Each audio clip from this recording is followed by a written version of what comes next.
لا الہ الا اللہ۔ شب برات کے بارے میں کیا حکم ہے؟ کیا اس رات کی فضیلت ہے اور اس کے روزے کا کیا حکم ہے؟ شب برات کے بارے میں لوگ افراط و تفرید کا شکار ہے۔ میں خلاصہ بیان کرتا ہوں، اس میں کافی تفصیلات ہیں لیکن ظاہر ہے یہاں اس کی گنجائش نہیں ہے۔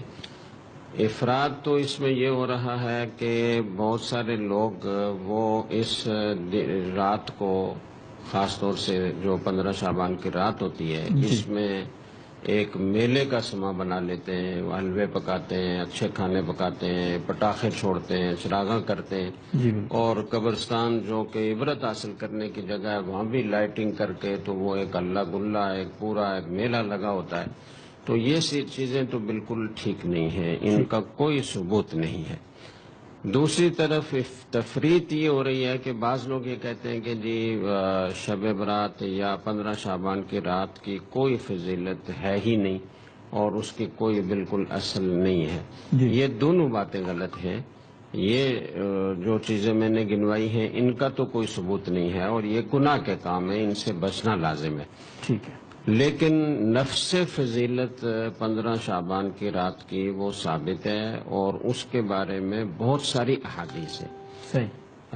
کوئی 13 احادیث محدثین نے اس سلسلے میں ذکر فرمائی ہے، ان میں بعض صحابہ اکرام کے آثار بھی ہیں لیکن 10-11 احادیث ہیں جو مرفوع احادیث ہیں۔ ٹھیک ہے، تو اتنی ساری احادیث میں جو مضمون بیان کیا گیا ہو اس بارے میں ایک اصول یہ ہے کہ اگر کوئی روایت فی نفسی ضعیف بھی ہو تو اگر وہ متعدد طرق سے اگر مروی ہے تو اس تعدد طرق کی وجہ سے اس کو تقویت مل جاتی ہے اور کبھی کبھی وہ روایت حسن درجے تک پہنچ جاتی ہے، اور اگر وہ روایت سند کے اعتبار سے حسن درجے تک نہ بھی پہنچے تو اس میں جو مضمون ہوتا ہے وہ کم از کم حسن درجے تک پہنچ جاتا ہے اور وہ درست ہوتا ہے۔ ٹھیک ہے۔ دوسری بات یہ ہے کہ جو چیز امت میں ہمیشہ عمل میں چلی آ رہی ہو، ہر زمانے میں لوگ اس پر عمل کر رہے ہوں، تو اس کے بارے میں اگر حدیث ایک ہی سند سے مروی اور وہ بھی ضعیف ہو تو بھی اس کو تقویت مل جاتی ہے۔ اس کو کہا جاتا ہے تلقی بالقبول۔ امت نے جس حدیث کو قبول عام کے ساتھ قبول کیا ہو اور اس پر امت ہمیشہ عمل کرتی چلی آ رہی ہو تو اس میں بہت قوت پیدا ہو جاتی ہے۔ جو تسلسل ہے، جو تواتر ہے، تعامل ہے امت کا، وہ ضعیف حدیث سے بہت زیادہ قوت کی چیز ہے، تو اس کی وجہ سے اس میں بہت زیادہ قوت آ جاتی ہے۔ تو یہ 15 شعبان کی رات ایسی ہے کہ اس میں ہمیشہ اسلاف اور صلحاء وہ اس میں عبادت کا اہتمام کرتے رہے ہیں، نمازیں پڑھنا اپنے طور پر تنہا اور اس کی کوئی خاص شکل اختیار نہ کرنا، جیسے کہ بعض لوگوں نے ایک نماز گھڑ لی ہے کہ 100 رکعت پڑھیں اور اس میں 1000 دفعہ سورہ اخلاص پڑھیں یا اس طرح کی کچھ اور چیزیں، تو ان کا کوئی ثبوت نہیں ہے۔ جیسے عام نفل نماز پڑھی جاتی ہے اور ایک انفرادی عبادت ہے، اس میں کوئی اجتماعی شکل اختیار کرنا بھی درست نہیں ہے، اس کا کوئی ثبوت نہیں ہے۔ تو اسلاف نے، صلحاء نے ہمیشہ عبادت کا اہتمام کیا، آپ نفل پڑھیں، تلاوت کریں، ذکر کریں، دعا کا اہتمام کریں۔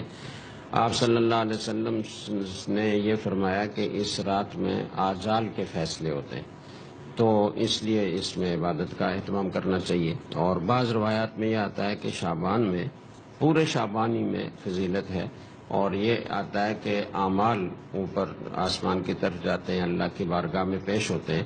تو میں چاہتا ہوں کہ میں جب میرے اعمال پیش ہوں تو میں روزے سے ہوں، تو اس لیے شعبان کے پورے مہینے میں آپ صلی اللہ علیہ وسلم روزہ رکھنے کا اہتمام کرتے تھے۔ اس پر پہلے ایک کلپ اگر تیار کیا ہوگا تو آ بھی چکا ہے، میں نے تفصیل سے اس کو بیان کیا تھا کہ پورے شعبان میں روزے رکھتے تھے۔ پورے شعبان میں روزے رکھنے کا مطلب ہے، اگلے جملے میں اس کی تفسیر ہے کہ زیادہ تر مہینہ روزے سے گزرتا تھا، تھوڑے سے دن ایسے ہوتے تھے کہ جس میں آپ روزہ نہیں رکھتے تھے۔ تو اس لیے اگر رات کی عبادت کا اہتمام کیا جائے تو یہ بہت اچھی بات ہے، فضیلت کی چیز ہے۔ عام راتوں سے اس میں فضیلت موجود ہے اور متعدد احادیث سے اس کا ثبوت ملتا ہے، بلکہ بعض حضرات نے ان میں سے بعض روایات کو بالکل معتبر بھی قرار دیا ہے۔ امام بہقی رحمہ اللہ تعالیٰ نے ایک مرسل روایت ذکر کی ہے اور اسے مرسل جید کہا ہے۔ اسی طریقے سے بعض روایات کے سارے رجال ثقہ ہیں اور ایسے ہی بعض دوسری روایات ہیں کہ جن میں صرف ایک راوی وہ غیر ثقہ ہے، لیکن غیر ثقہ کا مطلب یہ نہیں ہے کہ وہ بالکل ضعیف ہے اور ناقابل اعتبار ہے، تو اس روایت کو بھی حسن درجے کا قرار دیا گیا ہے۔ اور اس کے ساتھ تیسری بات ایک یہ بھی ہے کہ اگر حدیث ضعیف ہو اور وہ متعدد طرق بھی اس کے نہ ہوں، مختلف اسانید سے وہ ثابت نہ ہو، تو بھی اگر وہ شدید ضعف نہیں ہے، بہت زیادہ ضعیف نہیں ہے، تو فضائل میں وہ بھی قابل قبول ہوتی ہے اور اس پر عمل کیا جا سکتا ہے اور ثواب کی امید رکھی جا سکتی ہے۔ تو ان ساری باتوں کا حاصل یہ ہوا کہ 15 شعبان کی رات کی فضیلت یقینی طور سے ثابت ہے اور اس میں عبادت کا اہتمام کرنا چاہیے، یہ امت کا مسلسل عمل چلا آ رہا ہے۔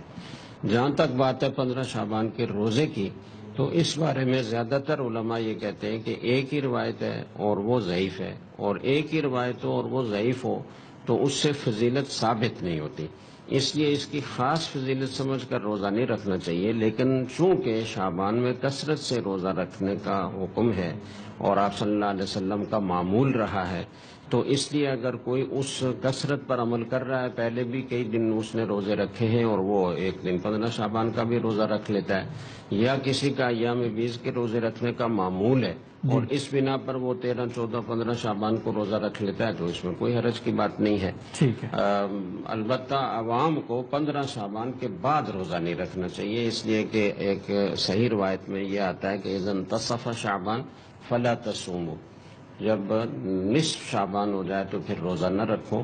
آپ صلی اللہ علیہ وسلم تو نصف کے بعد بھی رکھتے تھے، لیکن آپ کو قوت حاصل تھی اور آپ کے لیے روزہ رکھنے میں کوئی کراہت نہیں تھی، ضعف لاحق ہونے کا اندیشہ نہیں تھا، آپ کو روزہ رکھنے کی عادت تھی۔ لیکن عام طور پر لوگ اگر نصف شعبان کے بعد زیادہ روزے رکھیں گے تو اس کا اندیشہ ہے کہ ضعف لاحق ہوگا اور پھر آگے رمضان میں ان کو دقت پیش آئے گی۔ ٹھیک ہے، تو یہ اس کی تھوڑی سی تفصیل ہے۔ ٹھیک ہے۔